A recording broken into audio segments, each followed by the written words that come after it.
Close your eyes for a moment. Picture the Pacific in late 1941. The morning air smells of salt and gasoline, the kind of mixture only war can brew. Somewhere over the ocean, a low growl rises, a Curtiss P-40 Warhawk climbing into the sky. At the same time, across from it, the Japanese A-6M0 glides with elegance, light as a paper kite, its pilots confident, even amused. For them, the Warhawk is a clumsy beast, too heavy, too slow, too old. In the first days of combat, Japanese flyers laugh, calling it outdated before the fight even begins. But war is the great equalizer. And soon, the laughter will fade. Imagine yourself in that Warhawk cockpit. Your gloves are damp with sweat, the vibrations of the Allison engine rattle through your bones. The sun cuts across your canopy, and somewhere above, a zero circles, waiting for the kill. Everyone told you the Zero is unbeatable. Everyone told you the P-40 is second-rate. Yet here you are, gripping the stick, knowing something the enemy does not. Your armor can take a hit, your fuel tanks will not explode with the first burst, and if you dive hard and fast, gravity itself will become your ally. This is the hidden truth of the Pacific skies, the duel between fragility and resilience, between speed and survivability. The Zero, a blade so sharp it can cut through anything, so long as it never breaks. The Warhawk, a hammer of steel, mocked for its weight, but built to endure the strike and strike back harder. Over the course of this journey, we will walk through the diaries of men who flew these machines, listen to their words scratched in fading ink. We will read after-action notes where disbelief creeps in, Japanese pilots stunned that their cannon shells did not bring down this lumbering American fighter. And we will peel apart the designs themselves, asking why one philosophy of air combat gave way to another. Because this is not just a story about airplanes. It is about how ideas of invincibility can shatter when steel meets fire. It is about how men in battered cockpits, armed with machines others mocked, rewrote the balance of power in the air. So as you sit back, listening to this episode, let the Pacific wind carry you. Hear the hum of engines. Smell the burned oil. And remember, in history, laughter can turn to silence in an instant. Stay with us, because in the next hour, we will uncover how the Warhawk, once ridiculed, became the fighter that taught the world the Zero was not immortal. The Pacific War did not begin in silence. It began with explosions, with oil fires on Pearl Harbor, with the shock that spread across the United States in December 1941. In those early days, Japan's Zero fighter reigned supreme. Newspapers called it the fastest, most agile aircraft in the world. Pilots across Asia whispered about it in awe or in fear.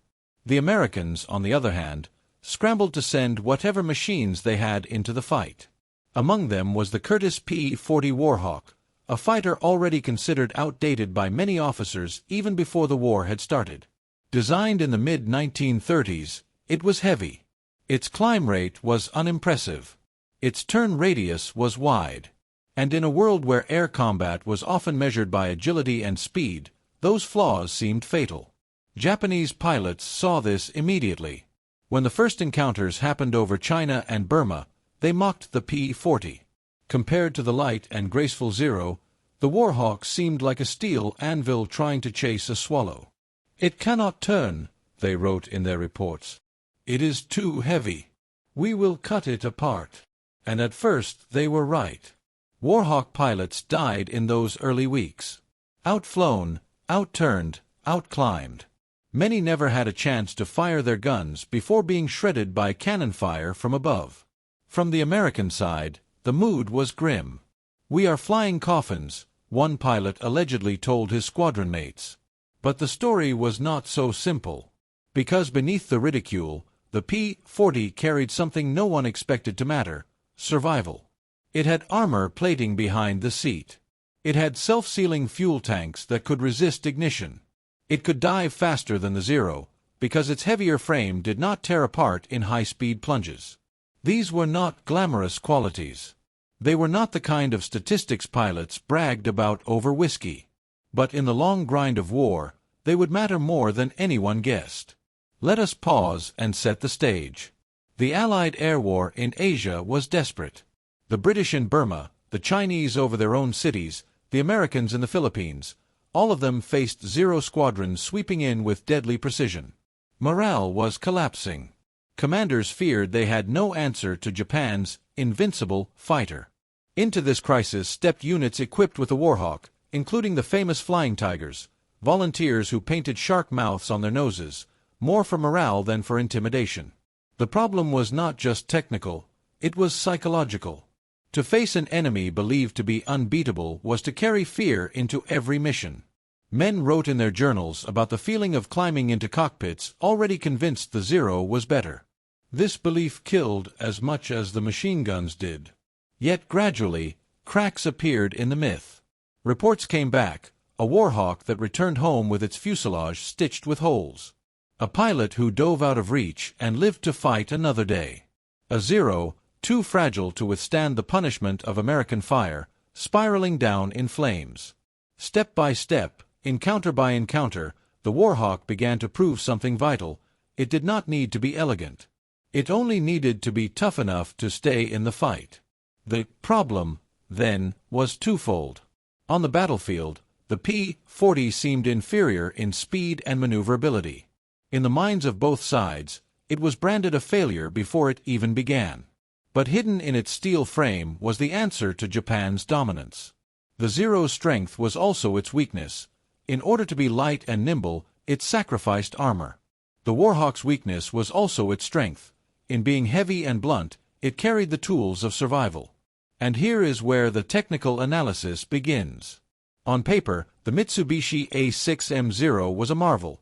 Empty weight just over 1,600 kilograms, wing loading of barely 22 pounds per square foot, allowing it to turn inside almost anything in the sky. Its two 20mm Type 99 cannons and twin 7.7mm machine guns gave it a punch that no American single-engine fighter in 1941 could match. The Curtiss P-40 Warhawk, in contrast, weighed nearly 3,400 kilograms when loaded. Its Allison V1710 engine produced about 1,040 horsepower, respectable, but at lower altitude, often less than the Zero's Nakajima Sakae engine seemed to deliver in practice. Its top speed was around 360 miles per hour, slower than the newest fighters in Europe. On paper, it looked outclassed. Yet numbers can be deceptive. The P-40's weight meant higher dive speeds. While a Zero risked structural damage past 350 miles per hour, the Warhawk could safely exceed 480. In a nose-down escape, the American pilot could simply leave the Japanese behind. Its armor, 38 millimeters behind the pilot's headrest, meant that even if a Zero scored hits, the Warhawk could keep flying. And its 6.50 caliber Browning M2 machine guns spat a storm of heavy rounds that could tear apart the lightly built Zero with just a few bursts. This clash of design was not accidental, it was philosophical. Japanese engineers pursued range and maneuverability above all else. The Zero could fly over 1,800 miles without refueling, a staggering figure for its day. To achieve this, they cut weight wherever possible. No armor behind the pilot. No self-sealing fuel tanks. The Warhawk, designed in America's industrial mindset, accepted bulk in exchange for protection. It could not dance like the Zero, but it could take punishment and still strike back. For the pilots, these differences were not abstract. They were life and death. Training manuals soon circulated among squadrons. Do not attempt to dogfight a Zero. Dive, fire, climb away. Never stay to turn. The rule was simple. Fight the Zero on its terms, and you die. Force it into yours, and you might live. This tactical adjustment became known informally as boom and zoom. A P-40 would climb to altitude, dive with speed, fire a short burst, then pull away before the Zero could react. It was a style of combat that demanded discipline. Many young pilots, intoxicated by the adrenaline of battle, tried to chase Zeros in turning fights, and paid with their lives. But those who kept their nerve learned that patience and precision could flip the balance. The Japanese, accustomed to enemies crumbling in swirling dogfights, began to notice. Reports in 1942 noted with frustration that the American heavy fighters would not engage in turning combat. Instead, they struck suddenly and escaped, immune to pursuit once they plunged into a steep dive. The Zero's great agility had little use if the enemy refused to play the game. To understand why this mattered, picture the two machines not as numbers on paper but as personalities. The Zero was wiry, almost ascetic, lightweight, stripped of armor, carrying long wings that gave it extraordinary agility. It carried two 20mm cannons in its wings and a pair of rifle-caliber machine guns in the nose. It was a duelist's blade, sharp, quick, but brittle. The Warhawk, in contrast, was thick-set, broad-shouldered, its Allison V1710 engine growling with more than 1,000 horsepower. It mounted 6 heavy Browning .50 caliber guns that spat a storm of metal far deadlier than the Zero could withstand. And behind the pilot's back was a slab of armor plating, a silent promise that one mistake would not always be fatal. Speed highlighted the same contrast. A Zero could barely touch 330 miles an hour in level flight, and above 350 in a dive its frame began to groan and twist. The Warhawk, heavier and less agile, could push past 360 in level flight, and in a dive it could thunder through 480 without tearing itself apart. In other words, what seemed like a weakness, its weight, was the very thing that turned gravity into an ally. Endurance told the opposite story. The Zero could fly more than 1,800 miles on internal fuel alone, an astonishing figure that let Japan project power across the Pacific. The Warhawk, in comparison, was a short-legged fighter, barely 650 miles on a full load. The Japanese could fly to the battlefield, loiter, and fight. The Americans often fought close to bases, relying on defense rather than long strikes. But while the Zero arrived first and stayed longer, the Warhawk, when it did engage, could afford to be reckless in bursts, knowing it could absorb punishment. From the ground, soldiers and mechanics began to recognize these trade-offs. Reports from Burma described P-40s returning with wings riddled by holes, yet still able to land. Mechanics patched them up with aluminum sheets and sent them back up the next day. In comparison, a Zero hit by a burst of .50 caliber fire often disintegrated in midair. Survivors recalled watching wings shear off, fabric burn instantly, fuel tanks erupting without warning. Technically, the P-40 was not the best fighter in the world. It lacked the high-altitude performance of Europe's Spitfire or Messerschmitt Bf 109. It lacked the speed of later American designs like the P-51 Mustang. But in the Pacific of 1941–42, it was good enough. More importantly, it was survivable enough. And that survivability carried strategic weight. A pilot who lived through combat could fight another day. He could train replacements. He could carry lessons into the next mission. For the Zero, every loss of an experienced ace was almost permanent, because Japan's training pipeline was long and rigid. For the Warhawk, even a bloodied aircraft could bring its pilot home, preserving human capital that would prove decisive as the war dragged on. Engineers later explained the core of this divergence. The Zero was built under the Imperial Japanese Navy's doctrine of offensive spirit. They believed a true warrior required no armor, no extra weight, only speed, agility, and firepower to strike first and decisively. Curtiss engineers, working under U.S. Army Air Corps specifications, saw the opposite problem. Modern war would produce heavy fire, and survival was a requirement, not a luxury.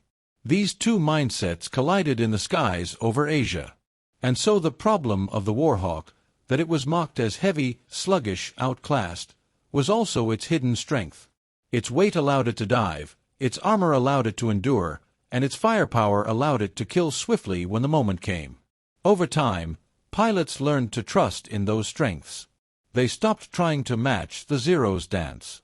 They became hammer-wielders, patient hunters who let physics do the work.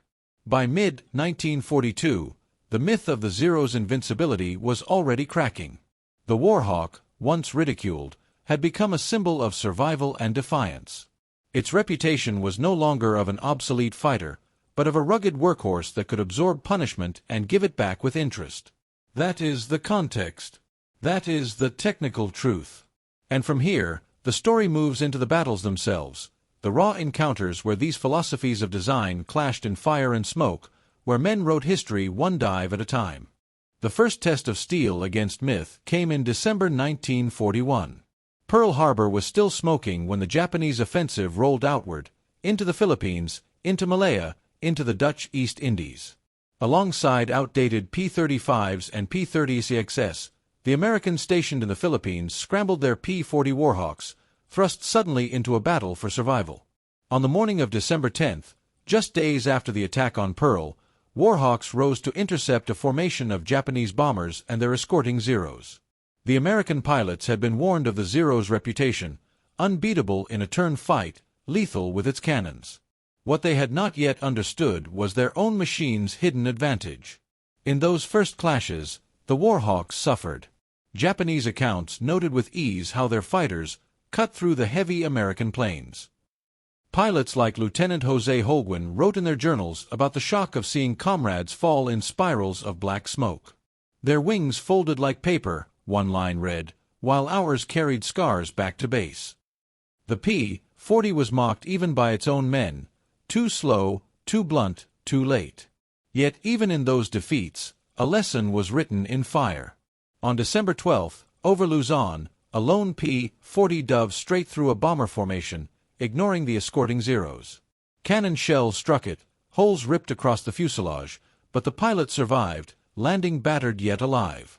Mechanics patched the holes and sent it aloft again. The Japanese flyers, accustomed to seeing opponents explode or burn, began to note unease. The American planes would not die easily. Meanwhile, half a continent away, another group of Warhawks was preparing to face the Zero in its own theater. The American volunteer group, later known as the Flying Tigers, gathered in China under Claire Lee Chennault. Their aircraft bore snarling shark mouths, a deliberate attempt to paint ferocity onto machines widely considered obsolete. In the skies over Rangoon and Kunming in late 1941, these men met the Zero head-on. But Chennault had studied the Japanese carefully. He warned his pilots, never turn with a Zero. Use speed. Use dives. Use teamwork. This doctrine, drilled into young volunteers, turned ridicule into tactics. One early combat, December 23rd over Kunming, showed the Warhawks' potential. Japanese bombers swept in with Zeros circling protectively. Chennault's pilots climbed high, waited, then dove like hawks on prey. Their 6.50 caliber guns spat fire. 2 Zeros caught in the dive disintegrated instantly, wings shearing, fuel tanks igniting. The surviving Japanese pilots pulled hard to chase, but the Warhawks had already plunged away, faster than their fragile frames could follow. Pilots later wrote of the sensation, the Warhawk groaning in a dive, vision blurred by speed, the earth rushing up. Yet when they leveled out, alive and untouched, they knew the machine could be trusted. The Zero dances, one flyer remarked, but the Warhawk strikes. By January 1942, the Flying Tigers had claimed dozens of kills. Their success was not just numbers, it was psychological. Newspapers in America, desperate for good news, ran stories of the shark-nosed fighters defeating Japan's vaunted aces. What the public did not see was the cost: cramped cockpits, limited spare parts, constant exhaustion. Yet inside those cockpits, the pilots knew something had shifted. The Zero was not invincible. The Japanese, for their part, were unsettled. After-action notes reveal frustration. Enemy fighters do not engage in circling combat. They dive, strike, and escape. A doctrine built on agility could not easily adapt to enemies who refused the duel. For the first time, laughter gave way to grudging respect. Still, these were early days. In the Philippines, the Warhawks continued to be overwhelmed by numbers. At Clark Field, at Nichols, at Del Carmen, wrecks of P-40s littered the runways. Survivors retreated further south, clinging to what was left. In China and Burma, the Tigers held their ground but faced relentless pressure. For every Zero burned, 2 more arrived. And yet, in each of these battered fronts, a seed was planted. The Warhawk had proved it could kill the Zero. It had proved it could survive where others burned. And in war, survival is the first step toward victory. Burma, early 1942. The jungle steamed in the heat, the Irrawaddy River winding like a green serpent through valleys choked with mist. Here, the war in the air became not only a duel between machines, but a lifeline for the crumbling Allied front. For Britain, Burma was the last shield before India. For China, it was the artery of supply. And into this theater, the Curtiss P-40 Warhawk carried its blunt nose and shark-toothed grin. The Japanese advance was swift. From Bangkok northward, their columns pressed relentlessly. Zero squadrons swept the skies clean ahead of them, forcing British Blenheims and Hudsons to the ground. The Royal Air Force, already stretched thin, relied heavily on the Americans of the Flying Tigers. Together, they flew missions out of Rangoon, Mandalay, and forward dirt strips carved hastily in the jungle. On January 23, 1942, one of the defining clashes erupted above Rangoon. A formation of Japanese bombers approached the city, escorted by a dozen Zeros. Warhawks scrambled to intercept, diving from high altitude. At first the fight unfolded as expected. Zeros darted into turns, seeking to draw the Americans into a swirling dogfight. But the Warhawk pilots remembered Chenault's lectures. They dove straight through the bomber stream, cannons thundering, then kept going. One pilot, Charles Bond of the AVG, later recalled how a Zero latched onto his tail.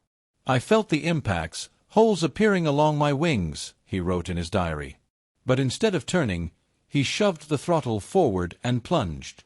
The Zero followed, but only for a heartbeat. Its airframe, light and delicate, began to shudder. Bond's Warhawk screamed downward, but held. When he leveled off at treetop height, the Zero had vanished, ripped apart by its own fragility. This was the Warhawk's doctrine proven in blood: never fight the Zero on its terms. The jungle floor bore witness to it. Farmers and soldiers alike told stories of American fighters streaking down like meteors, pursued by Japanese machines that simply disintegrated under the strain. Yet these victories came at a price. In February, the AVG lost nearly a dozen planes in a single week, overwhelmed by numbers. Spare parts were scarce. Mechanics scavenged wrecks, bolting together wings from one fuselage onto another. Still, the shark mouths kept flying. What made these battles decisive was not merely attrition, it was morale. Rangoon civilians, battered by bombing raids, looked up and saw P-40s rising to meet the enemy. They painted murals of the shark-mouthed fighters. Children carved their shapes in the dirt. The Warhawk became more than an airplane. It became a symbol that the Zero could bleed. Technically, the clashes revealed stark truths. The Zero could outturn the Warhawk by nearly 30%. Its climb rate, especially under 10,000 feet, was unmatched. But the P-40 had a faster dive speed, over 480 miles per hour, compared to the Zero's dangerous flutter around 420. Its rugged Allison engine could take punishment that would cripple a Nakajima power plant. And crucially, the Warhawk's .50 caliber armament punched harder than the Japanese 7.7 mm machine guns. A combat report from February 1942 summarized it plainly: "When discipline is observed, our losses are tolerable. When pilots attempt to turn with the enemy, they are lost." This sentence became the unofficial creed of the Warhawk squadrons. By March, however, the Allied position in Burma collapsed. Rangoon fell. The road north dissolved into retreat. Yet even in withdrawal, the P-40s carved scars into the Japanese advance. Over Taungoo, over the Sittang River, they bought hours and days with their sorties. Each mission delayed Japanese convoys. Each dogfight forced escorts to burn fuel. In one desperate rearguard action, March 24th, 6 Warhawks intercepted nearly 20 Japanese aircraft attacking retreating columns on the road to Mandalay. They shot down 4, scattered the rest, and 3 limped home riddled with holes. Ground troops cheered as they saw shark mouths flash overhead. For men slogging through mud and fear, it felt like deliverance. But there was no victory here, only survival. By April, the AVG retreated into China, Rangoon in enemy hands. The Japanese believed they had proven superiority once again. Yet behind their triumph lay cracks. The Warhawk had taught them a lesson: that brute survivability and disciplined tactics could nullify their supposed supremacy. Burma was lost, but something else had been won. The myth of invincibility was gone. American pilots carried that lesson into the next phase of the war. And the Zero, once the laughing predator, now sensed it was being studied, countered, and, slowly, outmatched. By mid-1942, the tide of the Pacific War was beginning to shift, though no one yet realized how long and bloody the path would be. The Japanese offensive had stretched from Burma to New Guinea, aiming to strangle Australia's lifeline. If Port Moresby fell, the road to the southern continent lay open. And once again, the P-40 Warhawk was thrown into the fire. The terrain of New Guinea was a new kind of battlefield. Towering mountains clawed at the sky, cloaked in storms and monsoon rain. Airstrips were carved into swamp and jungle, so muddy that mechanics joked they were building on quicksand. In this theater, the Warhawk's ruggedness became as valuable as its guns. Fragile machines would not survive the humidity, the dust, the constant pounding. On May 4, 1942, during the Battle of the Coral Sea, Warhawk stationed at Port Moresby scrambled to defend against Japanese air raids supporting the naval campaign. The clash was chaotic, Zeros sweeping in low, dive bombers plunging at ships, Warhawks clawing upward from crude runways. Many Allied pilots had only weeks of training. Yet the lesson of Burma still held: avoid the turn fight, strike and dive. One young pilot, Sergeant George Brown, later wrote in his logbook, "The Zero looked like it was dancing. I refused to follow. I rolled over, squeezed the triggers, saw flashes along its fuselage, and then I was gone, down into the clouds." He lived. The Zero did not. For men like Brown, discipline was survival. As the months dragged on, New Guinea became a grinding war of attrition. In the skies above Milne Bay, August 1942, Warhawks fought daily duels with Zero escorts. Here the advantage of firepower grew clear. The 6.50 caliber Brownings of the P-40 tore holes in Japanese airframes too light to withstand them. Australian ground crews often gathered to watch crippled Warhawks limp home, riddled with dozens of bullet strikes, only for pilots to climb out alive. "They take punishment like tanks," one mechanic remarked. Japanese reports confirmed this grim respect. Pilots complained that their 7.7mm machine guns barely scratched the American fighters. They still scored kills by maneuver, but the exchange rate began to narrow. Where once a single Zero might down 3 opponents, now every victory carried risk. A crucial turning point came in September 1942, during the defense of Port Moresby. Japanese bombers attempted to smash the airfields into useless mud. Warhawks rose in waves, intercepting raid after raid. In one encounter, 8 P-40s faced more than 20 enemy aircraft. They lost 2, but destroyed 6 bombers and 3 Zeros. The statistics told the story. Survivability, teamwork, and hard-hitting guns were eroding Japan's edge. And the Warhawk was not merely defensive. Pilots began using it for ground attack, strafing supply lines along jungle trails. The aircraft's rugged construction allowed it to fly low through heavy fire, scattering troops, blasting fuel dumps, and crippling convoys. This adaptability, fighter and attacker in one, extended its value long after sleeker designs appeared elsewhere. Strategically, the New Guinea campaign forced the Zero into roles it was not built to sustain. Designed for quick, decisive strikes, it now found itself in drawn-out attritional warfare. Every time a Zero burned on the jungle floor, Japan lost not just a machine but a veteran pilot, men they could not replace easily. By early 1943, the pattern was clear. Warhawks were no longer ridiculed as obsolete. They were feared as stubborn predators. The pilots who once whispered about flying coffins now spoke with confidence. "Stay disciplined, and the Zero is meat," one squadron leader briefed his men. The contrast could not have been sharper. Where the Zero was elegant but brittle, the Warhawk was blunt but enduring. And in the brutal grind of New Guinea, endurance was victory. When General MacArthur later called New Guinea the decisive battle of the Pacific, he was thinking not only of soldiers hacking through jungle but also of fighters clawing for the sky. Without the Warhawk's stubborn defense of Port Moresby, the outcome might have been different. Australia itself might have been threatened. Thus, by the dawn of 1943, the Warhawk stood transformed. From the butt of laughter in 1941, It had become a cornerstone of survival in 1942. And survival, in war, is the seed of triumph. By 1943, the war in the Pacific had begun to tilt. The United States was no longer reeling. Its factories poured out new machines, its carriers prowled wider seas. Sleeker fighters like the P-38 Lightning and later the P-51 Mustang loomed on the horizon. Yet in many front lines, the old Warhawk still bore the burden of daily combat. From the Solomon Islands to North Africa, its shark-mouthed silhouette remained a familiar sight. Nowhere was this truer than over New Guinea's Owen Stanley Range. In early 1943, Allied intelligence intercepted plans of a massive Japanese convoy attempting to reinforce La. Operation Call Sign, the Battle of the Bismarck Sea. On March 2nd, Allied aircraft rose in waves, bombers, light attack planes, and among them, squadrons of P-40s flying cover and ground attack sorties.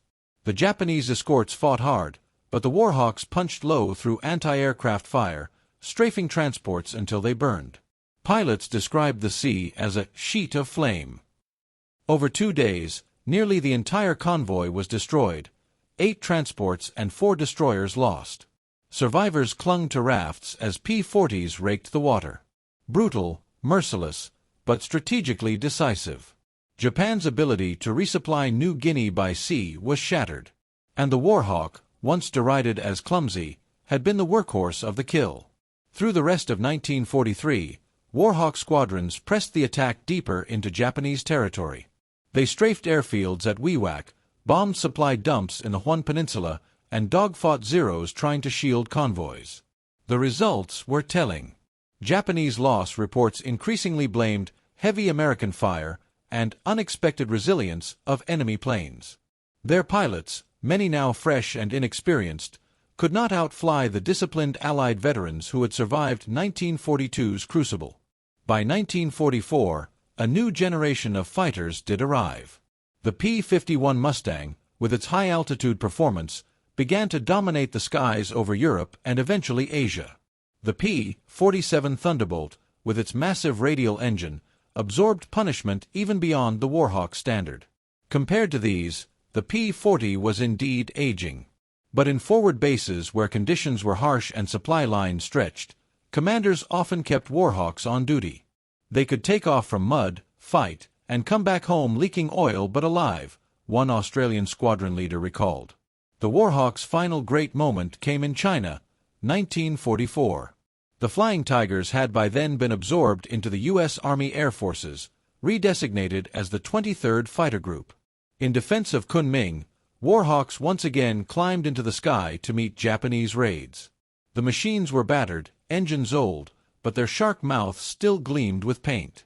And when they dove through bomber streams, young Chinese villagers on the ground cheered, just as they had in 1941. Strategically, this persistence mattered.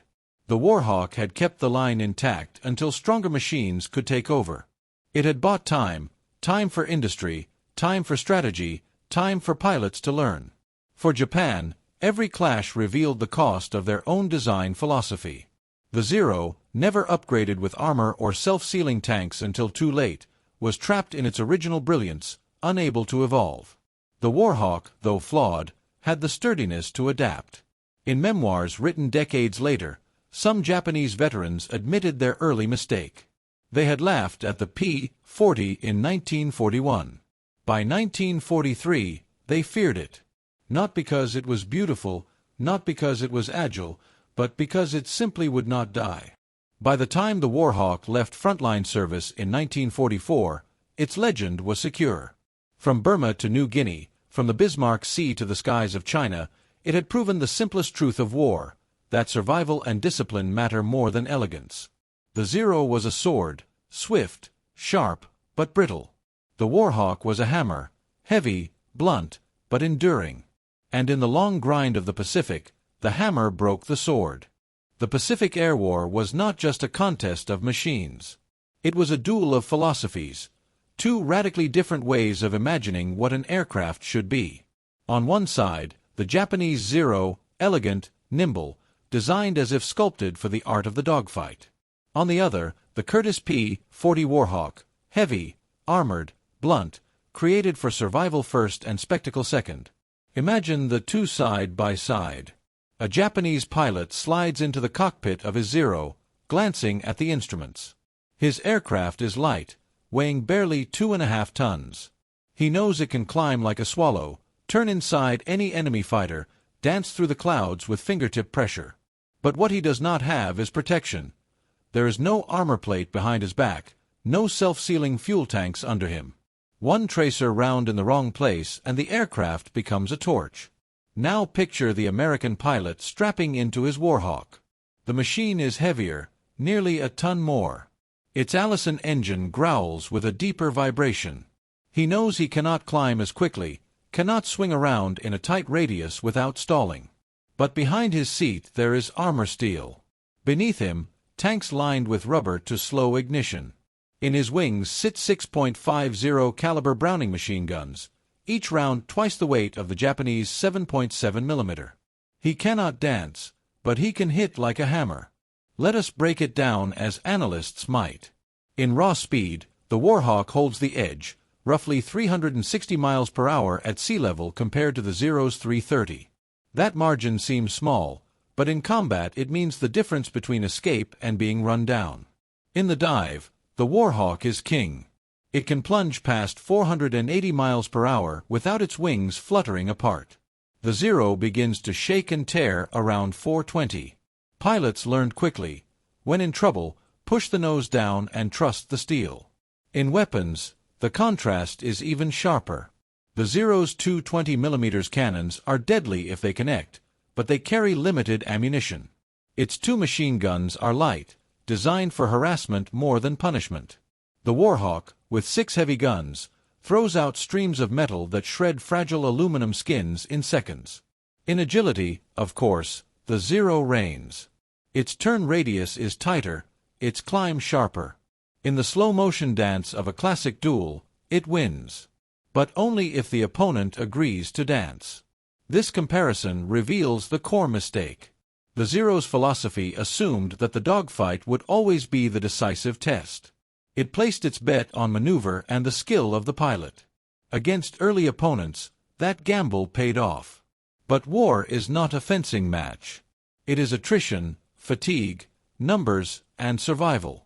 Japan's second mistake was doctrinal. Its pilots were trained for one-on-one duels, for circling contests where the Zero's lightness shone. But when Americans like Chenault ordered their men never to turn with a Zero, to dive and strike instead, the entire Japanese playbook collapsed. They faced opponents who refused the duel, who treated air combat as a mathematics of energy, not an art of circles. The Warhawk fit that doctrine perfectly. Its flaws were obvious but predictable.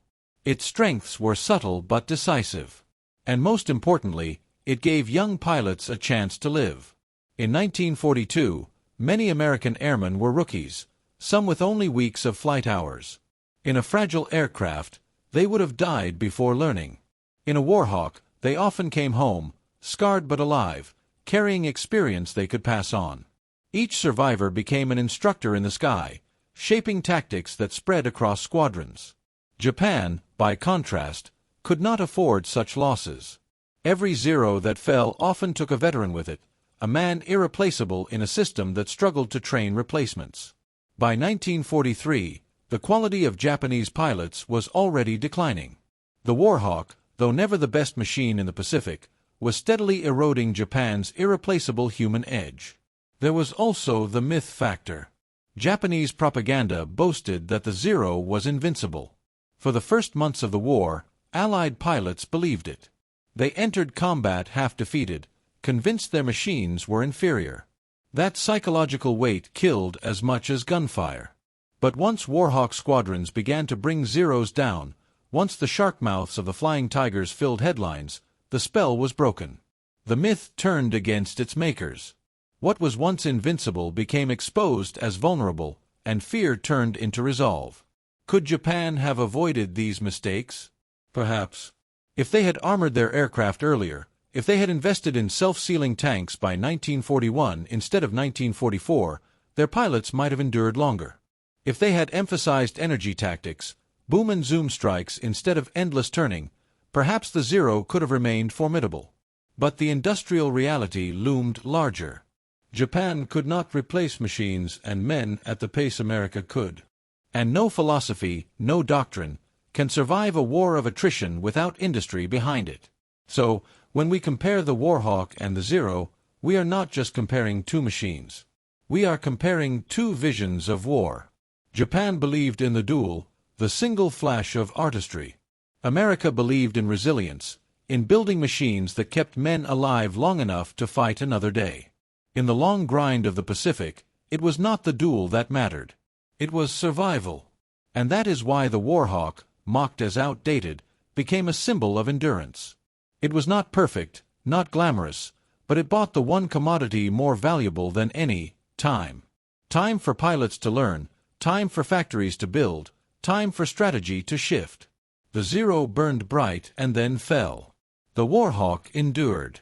And in endurance, there is victory. War is never about a single battle, nor a single machine. It is about what lessons those battles teach, and how machines force nations to rethink their strategies. The clash between the Zero and the Warhawk was one such turning point. It revealed not only the strengths and weaknesses of two aircraft, but also the futures of the countries that built them. The immediate consequence was tactical. Once Allied pilots understood that the Zero's brilliance came at the cost of fragility, they stopped playing its game. They used Warhawks to dive, strike, and withdraw. This tactical shift spread like fire across the Pacific. Training manuals changed. Briefings drilled the same mantra into every rookie: don't turn with a Zero. Use your speed. Use your dive. The Warhawk became the very embodiment of that doctrine, proof that victory did not require grace, only discipline. The second consequence was psychological. The myth of Japanese invincibility had been broken. Where once newspapers whispered of the unbeatable Zero, now they carried photographs of shark-mouthed Warhawks standing proudly on muddy airstrips, their pilots grinning, their fuselages scarred but intact. The Flying Tigers were more than a squadron. They were a symbol, broadcast across radio and print, that Japan could be resisted. For a nation reeling from Pearl Harbor, this was not a minor morale boost. It was oxygen. And with that morale came recruitment. Young men who had feared facing the Zero now signed up with confidence. They believed their machines could carry them home. In war, belief is as important as steel. The Warhawk gave them both. But the deeper consequence was industrial. The Warhawk was never meant to be the ultimate fighter. It was a stopgap, an interim design, built because America needed something, anything, that could fly and fight while newer aircraft were still on the drawing board. By surviving those early years, the Warhawk bought time for America's factories to unleash the P-38 Lightning, the F-6F Hellcat, the P-47 Thunderbolt, and eventually the P-51 Mustang. Each of these owed its existence, indirectly, to the Warhawk's ability to hold the line. Had the Warhawk failed, had America lost entire squadrons before those designs matured, the Pacific Air War might have stretched years longer. Japan, meanwhile, faced the reverse. The Zero had been a marvel of design in 1940, but by 1943 it was a relic. Its design philosophy, lightweight, fragile, focused on agility, was locked in. To retool factories for armored successors required time and resources Japan no longer possessed. Worse, the skilled pilots who might have adapted tactics were being lost faster than they could be replaced. The Warhawk did not defeat the Zero alone. It set in motion the slow bleeding of Japan's most precious resource, its veterans. Strategically, this mattered more than any duel. By 1943, Allied pilots no longer faced the cream of Japan's naval aviators. They faced green replacements, men with barely a fraction of the training. Against them, even the Warhawk's limitations became irrelevant. Survival plus experience had become superiority. We should also consider the doctrinal consequence. Japan had built its entire philosophy of air combat on the romantic vision of the dogfight. America, forced by necessity, embraced energy fighting, boom and zoom, hit and run, speed over grace. This shift did not end with the Warhawk. It became the foundation of American air doctrine for the rest of the war. Every subsequent fighter, the Hellcat, the Mustang, the Thunderbolt, was designed not to dance but to dominate through speed, firepower, and resilience. The Warhawk had taught the lesson, and the nation listened. In the long term, this contrast even shaped post-war aviation. The jet age was coming, and agility alone would never again define victory. Speed, survivability, and energy would rule the skies. In this sense, the Warhawk was a bridge, dragging aviation thinking from the romanticism of World War I biplane duels into the brutal modernity of industrial war. The cultural legacy, too, should not be ignored. The Flying Tigers became legends, their shark-mouth paint copied on everything from nose art to toy models. For many, the Warhawk was the face of American defiance in the Pacific. And though later aircraft overshadowed it in performance, none carried the same symbolic weight. Even today, when air shows roll a P-40 across the runway, audiences cheer not for its speed but for its story, the underdog that survived. Yet the most haunting consequence lies with Japan. By prioritizing agility over protection, by clinging to the myth of the invincible duel, they condemned their pilots to attrition they could not endure. The Warhawk exposed that flaw. Every time a Zero fell to its heavy guns, every time a Warhawk limped home with holes stitched across its fuselage, the balance tilted. Slowly, inexorably, Japan's air arm was bled white. And this lesson echoes far beyond the Pacific. In any war, the philosophy of weapons matters as much as the weapons themselves. To design for brilliance but ignore resilience is to gamble on short wars and quick victories. When those victories do not come, the gamble collapses. The Warhawk versus the Zero was not just a contest of planes. It was a warning written in smoke. In modern war, survival is strategy. Looking back, one might ask, could Japan have learned from this sooner? Could they have armored their planes in 1940, before the Warhawk ever fired a shot? Perhaps. But history is unforgiving. Once the Warhawk revealed the Zero's fragility, the clock was ticking. And America, with its endless factories, was winding the clock faster every day. So the Warhawk's impact was not measured in how many enemy aircraft it downed. It was measured in the time it bought, the myths it shattered, and the lessons it burned into doctrine. Its very mediocrity forced a new kind of excellence. And in that paradox lies its true legacy. The story of the Warhawk and the Zero is not just about aircraft. It is about the clash between myth and endurance, brilliance and resilience, philosophy and survival. It reminds us that in war, as in life, perfection is often less important than persistence. Think again of those early days after Pearl Harbor. The Zero was untouchable, or so it seemed. The Warhawk was laughed at, dismissed as outdated, as heavy, as clumsy. Yet who endured?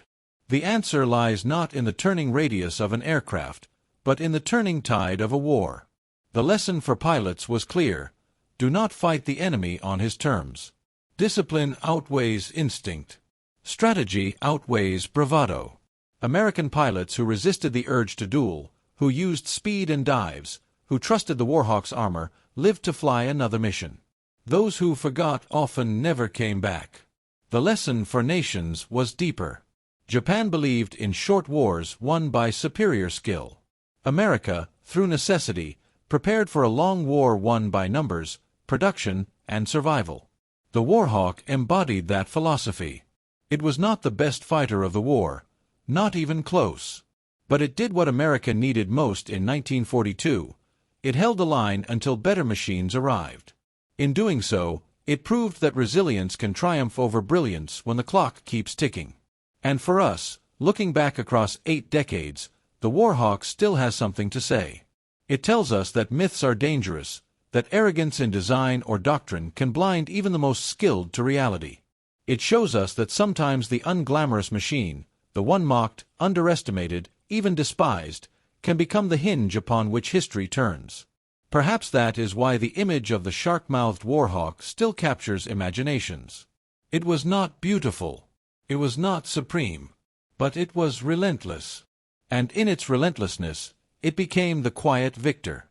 As we close this journey, imagine yourself walking across a museum hangar today. The Warhawk stands there, olive green paint faded, shark mouth still grinning. Across from it sits a restored Zero, sleek, elegant, silent. They no longer duel. They no longer climb into the sky. But the silence between them speaks volumes. One tells the story of brilliance that burned too quickly. The other tells the story of endurance that bought victory. Together, they remind us of the cost, the courage, and the choices of that war. And now, a word for you, the listener. If this story of forgotten machines, of myths broken and lessons learned, has given you something to think about, then stay with us. Because there are countless more stories like this, battles decided not by the best, but by the survivors, wars shaped not by glory, but by grit. Subscribe to this channel for more journeys into the shadows of history, where machines and men meet, where strategy and survival intertwine. Share this episode with someone who believes that the flashiest fighter always wins, because history, as we've seen, tells a different tale. And if you want to keep the conversation alive, leave us a comment. Which do you think mattered more in World War II, the brilliance of design or the resilience of survival? The Warhawk has had its say. The Zero has had its silence. Now it's your turn.